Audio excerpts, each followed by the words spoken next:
everyone, and welcome back to Married to the DM. We have missed you. Did you miss us? I missed you. That is amazing that you missed me, considering you literally saw me less than 10 minutes ago. I always miss you. I am Tessa Bryce. And I am... And I was going to say, and across from me, but that's no longer the case. No, we got new fancy setups. I got a new fancy setup. You got relegated to the living room. That's okay. But we're going to make you a fancy setup too. At some point. We have a lot of exciting things coming up. Hey, Tess, we launched Nerdsmith. We did. Do you actually want to say your name, though? Yes, I am Logan Bryce, and I am your DM Daddy-O. And I'm your D&D mom. So, my beautiful and wonderful wife, what are we doing here? Married to the DM is where we take your questions, be it about gaming or relationships or gaming and relationships, and give you advice on what has worked for us. Both of us are DMs. Both of us are players, although to be fair, Logan DMs a lot more than I do. And so we have... I don't get to play. I'm sorry. We both have experience as player and DM and being married and in relationships. So we thought we would help out those who are in similar situations. They say when you've done something for 10,000 hours, you become an expert at it. And every day feels like that with you, babe. I just realized I don't have Skype up. You cannot see the look I am providing you with. Nope, no Skype, just the sound of our voices. Or the lack thereof. Beautiful sounds of our voices. Or the dead silence that was just there. No, seriously though, I don't know. I have no idea why we think we're qualified to do this. We literally work together at Nerdsmith at our day job and live together, and therefore we spend pretty much every 24 hours with each other, and we haven't killed each other yet, so I think that makes us qualified. I suppose that too. Yeah. We wake up in the morning, we go to our day job together at the same office. We have our sign shop that we do together. We work on Nerdsmith together. We game together, and we raise our child together. And then we see each other pretty much every minute of every day until we go to sleep. So, yeah, the last time we came this Vay, we were just about to launch Nerdsmith, and things got insanely crazy. We went down to SoCal and went to the Cantata Pansophical release party, met about half of the Critical Role group. We got to finally see Will Crossweight and meet Angela in person. It was amazing. And then the next... And Andy. And Andy. And literally the next morning, we launched Nerdsmith. From a hotel room. So that was a little crazy, launching from a hotel room. Yeah, and trying to deal with hotel Wi-Fi and finish up all the last-minute things that should have been done 2 weeks before. It was crazy, but here we are. We've been out for 1 month. We have, if you're into the critter community, we have Aiden Chan on the network now. That's amazing. All of his beautiful music is with us. We brought on several other actual play podcasts. And pretty soon we're going to be releasing a couple of new products. So I'm very, very excited about where we are. I'm really excited too. And today also marks the beginning of the Nerdsmith subscription drive. Oh yeah! Yes, that is a thing. A lot of people have been asking me why we're doing a subscription drive instead of running a Patreon or something like that. Well, one thing, this allows us to structure things a little bit easier. In case you didn't know, we're not only a part of the Nerdsmith network, we're also a client. No, wait, how does it go? We don't just own the Nerdsmith network, we're also a client. But no, subscription drives allows... That seems like a conflict of interest. Yeah, it's not, but that's okay. people have asked us why we do a subscription model instead of doing a Patreon or something like that. Mostly it's so we can have a little bit more control on our end. Also, the network can take a percentage. I'm pretty sure that all of our shows so far have been very excited to help us grow, because we've been working very diligently to help them grow. We offer the hosting of the website and several other benefits for them. So the network takes a small portion, and then the rest goes directly to the artists. It allows us to kind of put everything in one place, but also what I really like is it really lets us cut back on how much we have to beg for money. To run these shows costs money. We're going to get better and better and be more amazing as we go on. We've got equipment and people, and we've got a ton of things going on in the background right now, and all of these people are working very, very hard to bring this entertainment, and they deserve to be paid. So that's all we're looking for is some people, generous people, to donate and help us pay just a little bit some of these artists and some of the people that work so hard and so diligently to get all of this going. We don't want to have to beg you for money every day of every year. We're going to ask for this 2-week period from today until the 31st, and that's it. We're going to ask you for that period, and then we're not going to bug you anymore. We might mention nerdsmith.org, but we're not going to talk about the money. We're just going to ask the one time a year, and setting up a subscription drive instead of donations allows us and the artists to know how much money they're getting every month, so they can budget and plan, and there's no big surprises or letdowns as we move on through this. So yeah, it just works out really great for everyone on both ends. Yeah. So you mentioned that the subscription drive runs from April 16th to April 30th because there is no 31st of April. I added a day just for this. It's called Nerdsmith Day now. Let it be known that April 31st is National Nerdsmith Day. April 31st is National Nerdsmith Day. It has been decreed. So say we all. So one of the other benefits of subscribing is that not only do you help support the artists that you listen to and that you enjoy, you also get entered into monthly contests, you get access to all of our bonus material, and you also get our subscription gifts, which we are very excited about. Logan, why don't you tell people what they get at a Minion subscription level? At the Minion level, which is $5 a month, which is, basically nothing. That's just, half a cup of coffee nowadays? So at the $5 level, you're going to get what I believe is the most important thing, which is access to the bonus content. That is the biggest thing ever. We're talking hours of entertainment, hopefully, from all the different shows. You don't just get access to our show or whichever show. You get access to all the shows, no matter which show you support, and you're going to have all that the funny outtakes or funny extra content that's put out there. None of the bonus content is required listening to enjoy our show or any show. It's just extra stuff that we do. Eventually it'll be things like live shows. Right now it's things like extra skits and outtakes. Some of the actual play podcasts are doing one-shots of different podcast or different types of games. So yeah, that all works really well. So you're going to get that. You're going to get access to a special server on our Discord. If you're, a special channel on our Discord server. If you are on Discord, which is a great place to come and meet and hang out with the artists that produce the shows. And that's a special secret place just for subscribers. The Minions one, everybody who subscribes has access to the Minions one. Every month at each tier, we do a monthly drawing, and the show or shows, one of the shows that you support is going to send you something or do something nice for you or something awesome. So they might include your name in their podcast. They might have you as a guest. It's all up to the show. They might just send you a gift card to Benihana. I don't know. Nerdsmith doesn't require any particular value to it. It's just something really cool and really neat that hopefully you enjoy. So as a subscriber, every month that you're a valid subscriber, you're going to earn something.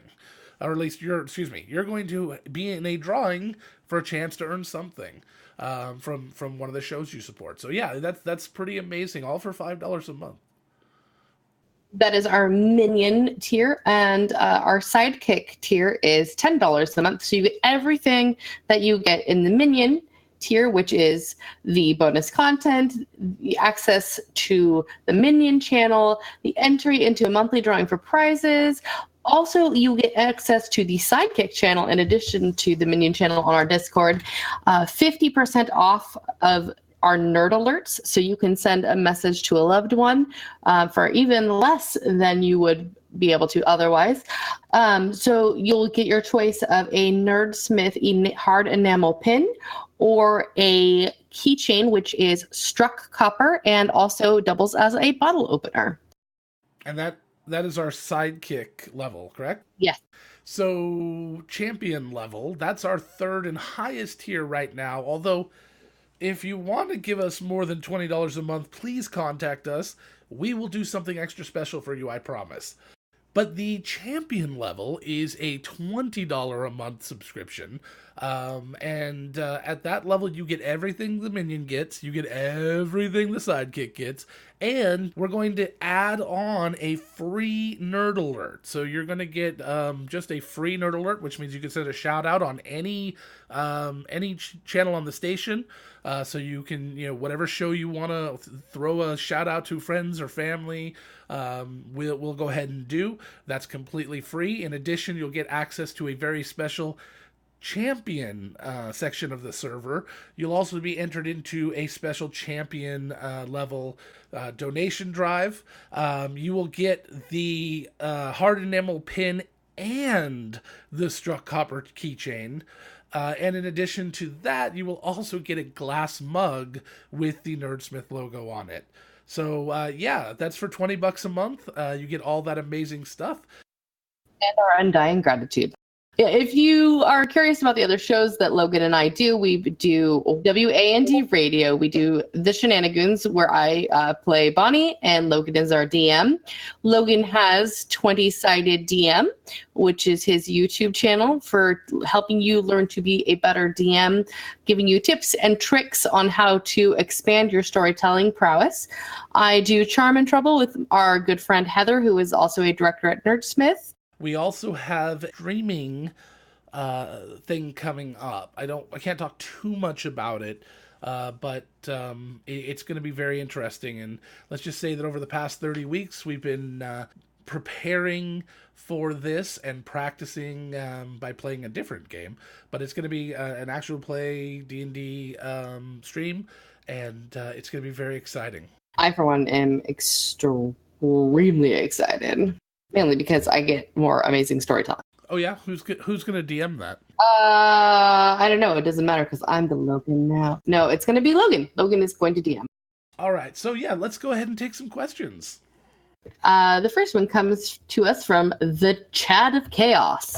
I love gaming. My wife has no interest in anything of the role-playing or fantasy kind. How do I enjoy my hobby as much as possible without gaining wife aggro? Get a new wife. Logan. That's a tough one. The easiest way that I have found in situations like that, when I've had friends that are capable of doing that, is to spend money. Send her shopping, send her flowers, send her to the moon, whatever. Just spend money. That's really the best thing I can come up with. I am too into Wand right now. You are definitely in Emmett brain. No, don't spend money. Communicate with your wife. Let her know why it's important to you. Help her understand what you get out of the gaming experience. It may not make her want to join in and play. It might, but but at least you will understand what it brings to your life that allows you to de-stress. Logan does have a good point. If you're going to spend a day gaming, arrange something nice for her to do too. She will thank you for it and more than likely be very excited to let you go to your next all-day gaming session if she has something to look forward to as well. and seriously, make sure that she is able to spend. And I know this sounds weird talking about money, and normally we talk about communication a lot, but make sure that she is able to spend on her hobbies and her likes and interests as much, if not more, than you are able or going to spend on your hobby. These hobbies can be very expensive, and it can be a sense a point of contention with the amount of money. And if you are capable of having both sides spend equally. Actually, you're always capable of having both sides spend equally. It may mean you have to buy less, but the idea is to try to just make sure that things are as fair as possible. You don't want one side or the other looking at it like, well, you know, why does he get to spend or why does she get to spend X, Y, and Z? So absolutely. So even if she's into something as crazy as BattleTech or 40K, just let her spend, and you can spend too. Spending also doesn't necessarily mean monetary time. Spend time, as much time with your wife as you want to spend with your hobby. Make sure that she doesn't feel neglected, because the fastest way that you will suddenly not be able to do anything on these hobbies is to make her feel invalidated, or like she comes second to your hobbies, which I understand is sometimes difficult. Make sure that any of your honeydews are completed to their satisfaction, because that'll help a lot. The idea that you're sitting working on your campaign or something like that, and they're having to do chores that they asked you to do while they did whatever they did, is a great way to get wife aggro. So just try seriously to avoid those things. Be willing to take the baby or the kid while gaming if they need a break. Be willing to take a break if they need some time. Pay attention. Look for the signs that maybe they are getting tired of the hobby getting in the way, and sit and have a genuine conversation. Really let them really try to get them to understand, or be genuine. Put your heart on your sleeve, be emotional if you need to, and explain to them why it's important, because hopefully they'll understand. And if they don't, well, then at least you've done the best you could, and you hope that they'll still at least let you continue, knowing it's important, even if they don't understand. Vulnerability and emotional connectivity is sexy, guys. Lean into that. But also, it could be the woman that has the hobby. My use of gender pronouns in this situation is going off of the question that we have been asked. I do not assume either way. As a lady who is a very geeky person, I understand that the tables can be flipped very easily. Yeah, so that's pretty much that. I would That's how I would start. It comes down always in the end to communication. Do nice things. Don't only do nice things when you're in trouble. That is not the right way to solve problems. Logan is very rarely in trouble to begin with, but the nice thing that Logan does for me, just because, are definitely things that matter more to me in the long run than any makeup, quote unquote, presents. He's hilarious and knows my love of dice, and I have more dice than jewelry, and I prefer it that way. And so anytime I come home, there's a little thing of dice waiting for me. It's super. Find out those things for her. Maybe she's really into crocheting or knitting or reading. Indulge her in her hobbies.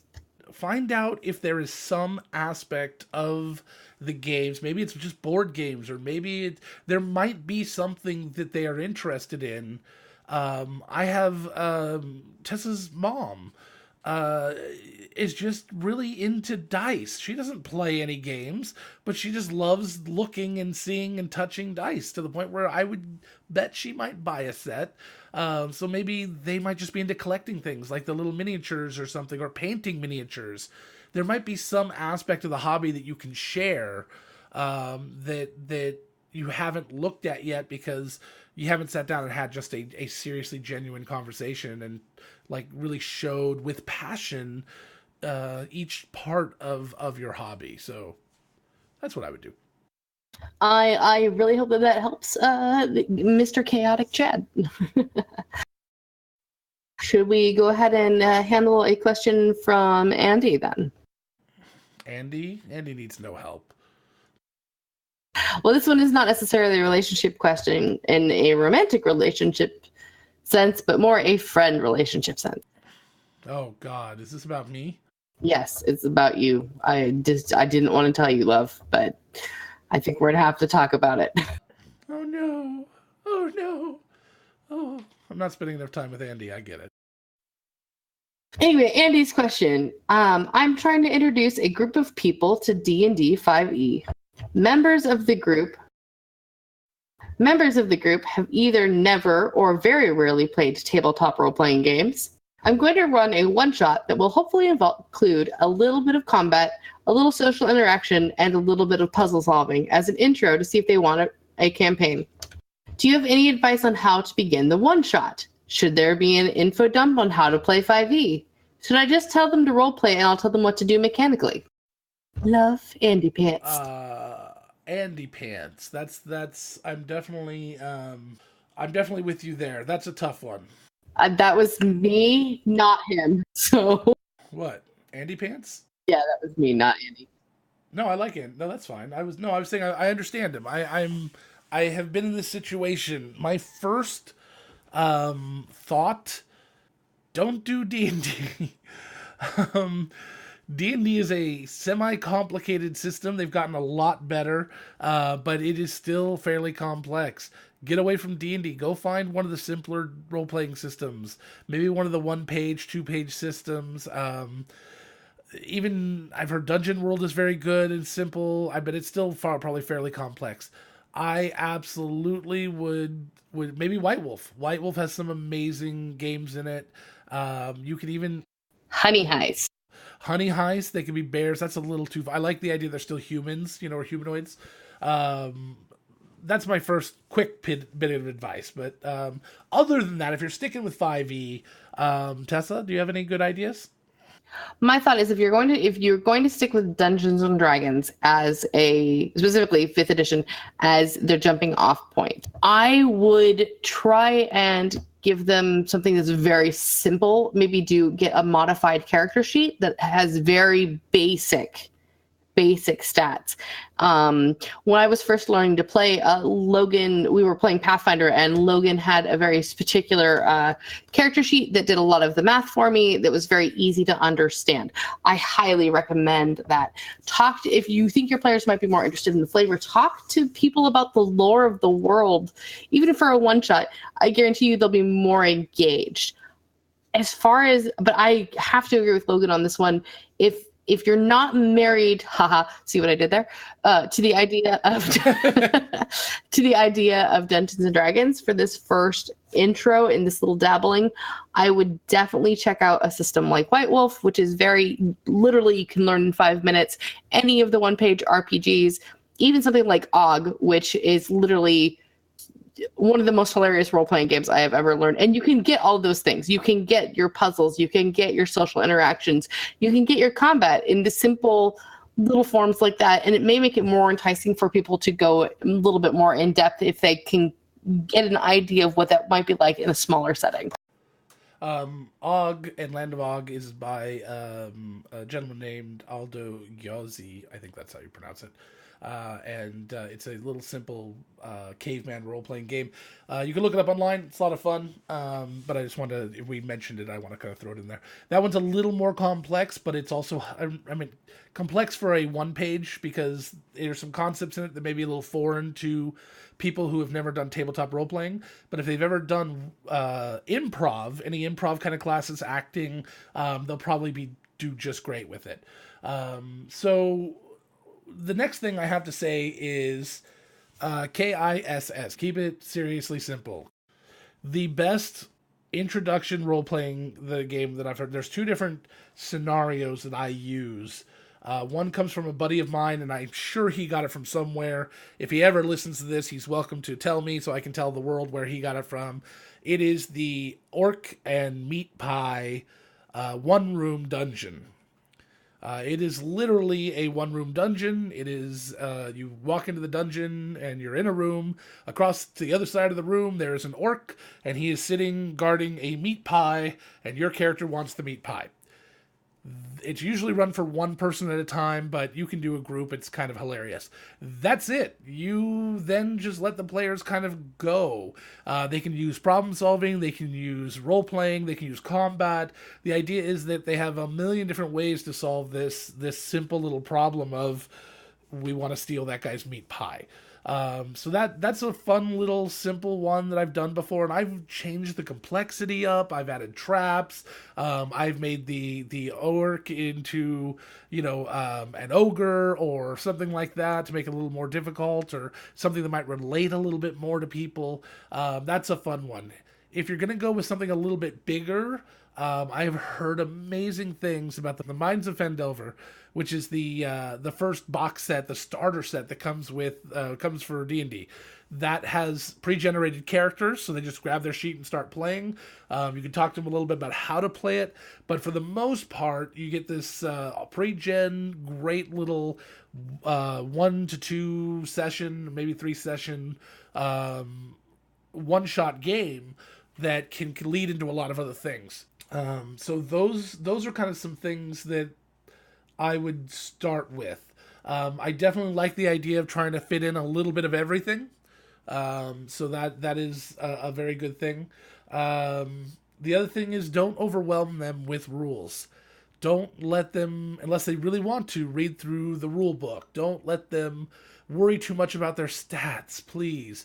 What I would do is I would make it very simple. I would do physical, like write down one stat for physical, one stat for mental, one stat for social, give them a save for each, base it on the normal sheet, make sure they get good numbers because no one likes to fail, and then just write up some basic attacks and stuff, get them into the basic idea of the system without pushing it too far. And when they say, can I do blank, you always say yes. And then you give them a roll and you describe what happens. Let them succeed. That is the hardest thing I've seen any DM do at any level, is not letting the players succeed. It's the worst thing you can do. Failure is always a good thing. It breeds story. It is oftentimes better entertainment than success, but don't force it. Let that happen. Let the players succeed. If they come up with a way around your big bad, they blow it up in one hit, let it happen, because they will remember that moment forever. And I have had first level adventures with new players that are still talked about 10, 15 years after we did them. It's true. He's awesome like that. Oh, and how to begin the one shot. You either start with a generic, let's sit down and you're in a dungeon and you just go, or you start with something exciting. I always like to start with something exciting. Start in combat. That's something that doesn't get happen enough. It's that you describe the scene. It says you were on a caravan and it was overturned and there's these orcs around you now and you've just reached down and you've picked up your weapons and here's the minis. You're in combat. Holy crap! What do you do? Usually works a little bit better with people who are at least familiar with the idea of tabletop RPGs. But even if not, it at least gives them a sense of purpose and a direct goal. That's the other thing. Make sure that you railroad the crap out of them. Don't let a teaching game let them decide where to go or what to do. Railroad it. That is the biggest benefit you can do for them and for yourself, because they can learn later that they can do all these sorts of different things, but giving them clear goals and allowing them to succeed at them is what is going to make them want to play again. I would say that is 10 out of 10 would listen to advice. Should we go ahead and hit to our next? All right, yeah, let's get the next question. All right, this one comes to us from Tim. They call him Tim. Tim? Did you know that evidently there was actually a really complex name that he was supposed to say, but he forgot it at the last minute? Did he really? Yeah, and so he just said Tim, and they left it in because it was hilarious. I love it. Or celluloid is expensive, one or the other. Tim writes, my wife is my bestest friend, and I talk about everything with her. I have no secrets. I value her insights, her instincts, and her critiques. However, she's also a PC in my Starfinder campaign. I'd love to run ideas past her or discuss the direction the scenarios are taking, but I can't. I really enjoy having her play in the game, but I kind of miss having her as a springboard for concepts and conversation. This is a tough one. I'm in the exact same boat. I have no secrets from my wife. People go, "Oh, don't tell Tessa." I'm like, "Don't tell me then," because I don't. I really don't. The only thing I'll ever hide from my wife are pleasant surprises in the form of gifts and things like that. And even then, I screw that up half the time. I'm pretty sure we opened our Christmas gifts on the 20th last year. So let's see here. This is a tough one. There's a lot of things you can do. First off, you can get yourself a second wife. I know that sounds weird. I mean, a best friend. My buddy Aubrey is my second wife. I'm his second wife, I guess. And I used him as a springboard for the longest time. Now, the problem with that is he was in my game too. So let's see here. And right now, every single person I meet is in my game. Yeah, this one's a tough one. Find yourself somebody else that can be that springboard if possible. If not, use your wife. I know this might sound weird, but your wife can know some things about the game and still find a lot of joy in just being a part of it. This is something I discovered in the last couple of games I did. Secrets are great. They don't need to be constant. The overarching big bad, maybe something like that. But some of the littler stuff, some of the minor stuff that is going to be a surprise to the 4 other players at the table, let your wife in on it. Or let your friends in on it. Or let even all the players in on it, because the experience of actually playing it out and the randomness of what actually happens versus what everybody kind of thinks is going to happen is still enjoyable. So if there's something that you just really have to or need a springboard, just get it. Just get the information you need and just say, hey, I'm not going to tell anyone. I'm just going to talk to you about this, and just let it happen. If it's something you really can't tell them because it's enjoyment of the game, you're pulling a Kaiser Sose or something like that, yeah, you're stuck, and you've got to kind of keep it a secret, and you just have to think of it like a Christmas gift or a Candle Night's gift or a Valentine's Day. It is a secret for the benefit of her happiness or his happiness, for your significant other's happiness, because it's a surprise, and everybody loves being surprised. There's a reason why the society has a big problem with spoilers, because it's fun to be surprised. We want to see it in the moment. We want to experience it. And while that is true, I have found in general, even knowing what's going to happen in a movie doesn't really ruin it, or in a game or whatever. You could still enjoy it even with that. So that's my direct advice. Write it down. If you need that springboard and you can't discuss it, now I know it's so much easier to be able to talk with someone and have those bounced off of you. But if you can't do that in the moment, write it out. Thank you, Anya, for shaking. Write it down.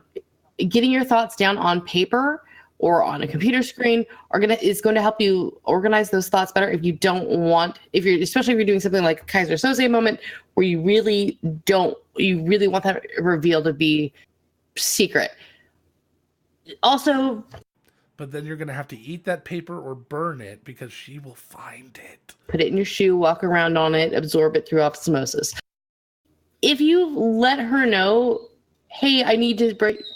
If you tell her that I really need to talk to you about this, be as vague as possible. Be as vague as possible. Be vague, or even say, hey, I need your insight on this one. Is it something that you're going to be able to set aside when it comes to actually play it? I guarantee she will be just as excited when it happens in the game.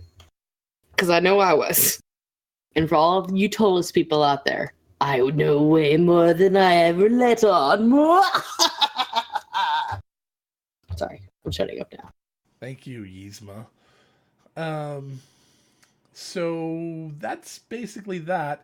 It is so hard when you know that your best ideas come from your spouse.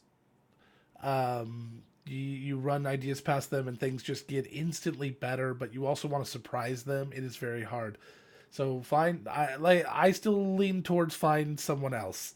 Find someone online or a buddy from a distant, faraway place that you can chat with, and just run ideas past them and see what they think. You may have to try a few people before you find one that's near as good, but that's a good way to do it. Me personally, I just in general have a hard time not saying something to my wife. I just get excited and I blurt it out. So if you have that problem too, I feel you. I got nothing for that. All right. I think we've got one last question for this episode. Why don't you go ahead and read it out, baby? Because I've been reading all of them. Sure. Okay. How do you handle jealousy at the table? I DM a very intense RP heavy campaign, and frequently many of the characters have a romantic interest. My husband gets very jealous and possessive during those games, and he's accused me of cheating on him because of this. How do I handle this? Signed, Faithful Storyteller. This is a tough question. This kind of goes back to our first question, though. Spend time with your significant other. It's if there's jealousy, then there is room for communication.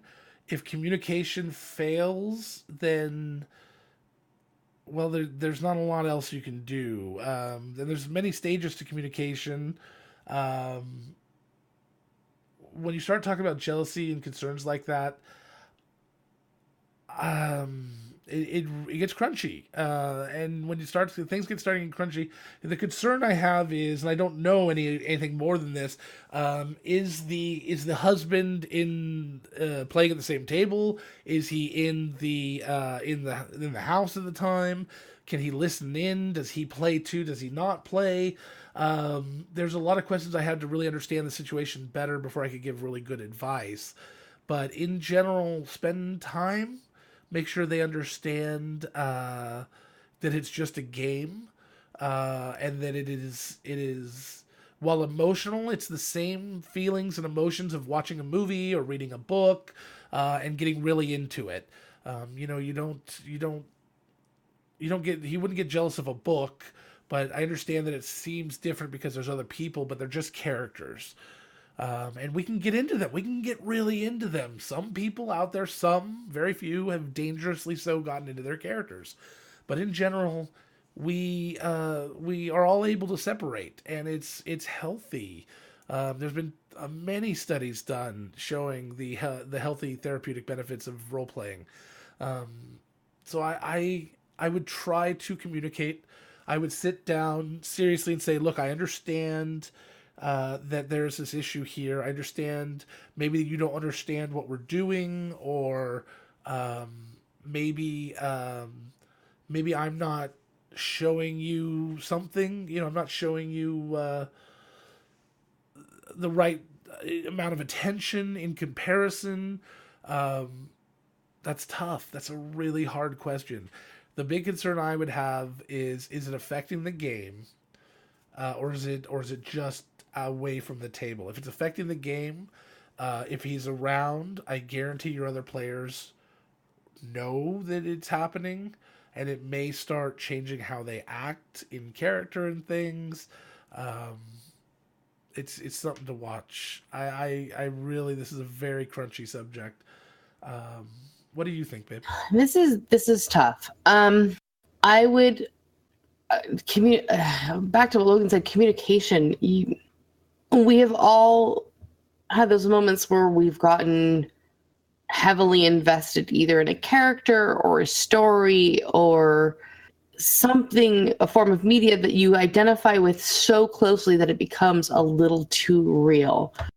In this particular situation, I really urge you to sit down with your husband outside of game. Don't do it before a game. Don't do it after. Do not do it after a game. Give it a day out away from the table, at least one day away from the table, and sit down with them and say, look, I need to talk to you. Don't be accusatory. Just say, I would approach it from the standpoint of I've noticed you seem uncomfortable with XYZ.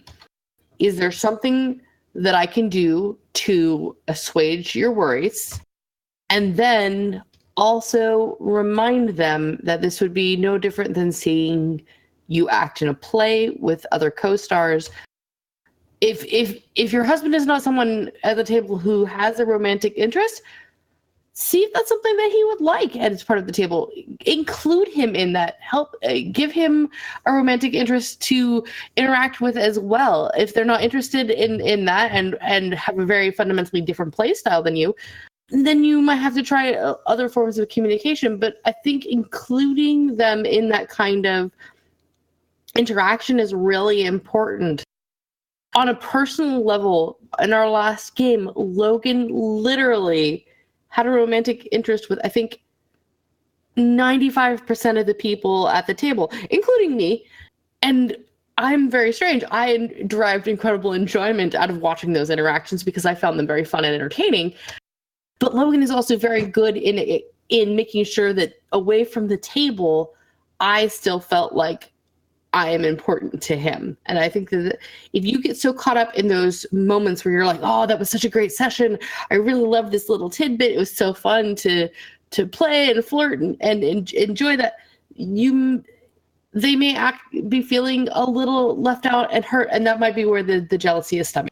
So as always, it comes down to communication.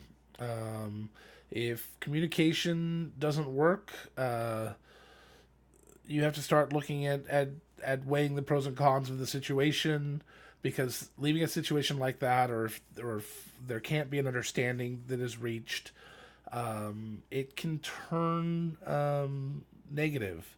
It can turn into resentment and things, and you don't want that. Nobody wants that. So just try to communicate, be understanding, use I feel statements. You'll probably hear that it's a little cliched, but it really does work. Don't ever make a assertive comment, at least initially. Try to say everything passively, not passively aggressively, just passively. It's like this was my understanding, or this is how I think things seem to be right now, or and that will help ease it into the situation. Assure them constantly that they are the one for you, or whatever your situation is. Just be sure that when you are talking to them, don't get defensive. It's not about. I understand from your question that they've accused you of cheating on them, and that is something that needs to be unpacked and discussed, because clearly there's something there that needs more in-depth discussion and exploration than we're obviously going to be able to get into in an hour-long podcast. But it's really important when your partner has concerns like that, even if it comes across as inflammatory and accusatory, to not get defensive, because you getting defensive in those situations is going to make them feel like their concerns are being pushed aside or that you're hiding something. It's better to meet those head on and really listen to what they're saying and then dive into the meat of the issue. Like Logan and I said in the first episode, a lot of the advice we're going to give really is going to boil down to communication. Yeah, it really does. And we're maybe communicating a little differently in different situations. If you can master communication, you won't need a podcast like this. So just keep working at it. That's always what it always comes down to, is communication.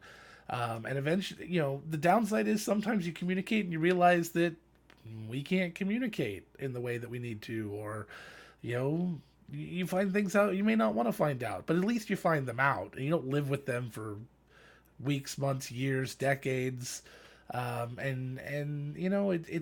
It's better to deal with things quickly than to let them fester and turn into resentment and turn into a much bigger deal usually than they are. And they are very serious, so you can imagine they would get pretty bad if you let them go too long.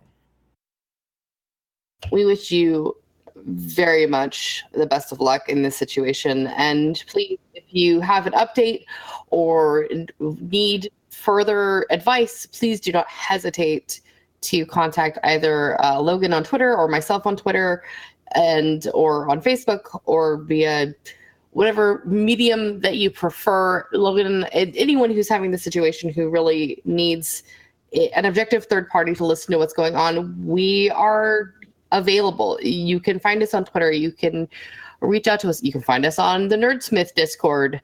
Even if you're not a subscriber, there is a Nerdsmith Discord. You guys are more than welcome to come and interact with the folks on the network. We'd love it if you subscribed. If not, tell your friends. Review us on iTunes. Yeah, that's what I was going to say towards the end here. If you do love what we do and you want to be able to support us but can't do so monetarily, we absolutely understand. Please don't stress yourself just to help us out. We want to create this content for everyone. There will be somebody else. If you really can't, there is. I'm sure somebody else out there that can, and they're basically paying for yours, and that's okay. So the idea is that we all help each other, and the fans that can support, they do, and but we don't want to limit our entertainment to just them. But the other ways you can support us are spread the word, please. Tell two friends, and then they'll tell two friends, and then we'll get a cult together and drink some Kool-Aid. Nope. No. No. Okay. All right. We'll start an Amway meeting, and then we'll go and do the. I don't think that works either, baby. Okay. Well, anyway, how about you just tell two friends, and then they'll two friends, and et cetera, et cetera. If you can get, if every one of our listeners would just get maybe one other person to listen, then that would be at least two people listening. So we would really appreciate that. Also, you can go and review us on iTunes. That's a big help. Spread the word. Come onto our Discord server. Be active on there. Tweet at us online.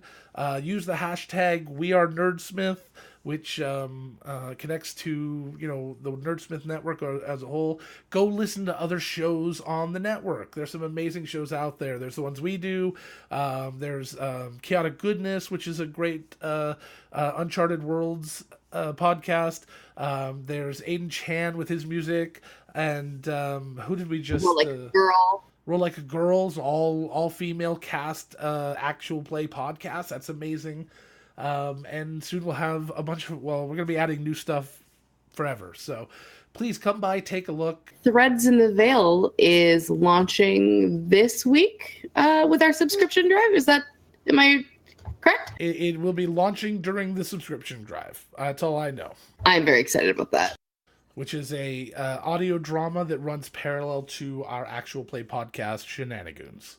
Yeah, that's that. We're all done here, and we hope... Thank you for listening and tuning in. Yes, thank you very much. We really appreciate you. I'm going to get down here and do the ASMR voice now. We really appreciate you listening to Married in the DM. If you'd like to listen some more, please come and support us on nerdsmith.org. Have a good night. And remember, the couple that plays together stays together. Have a good night.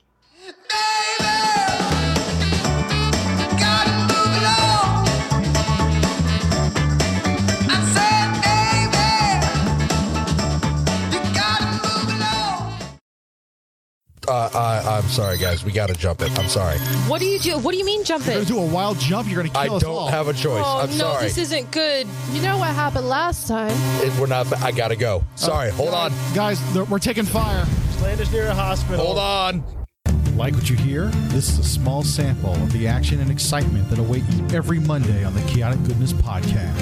Download us on your favorite podcast app and join us for space opera, action, adventure, and lots of console cleaning.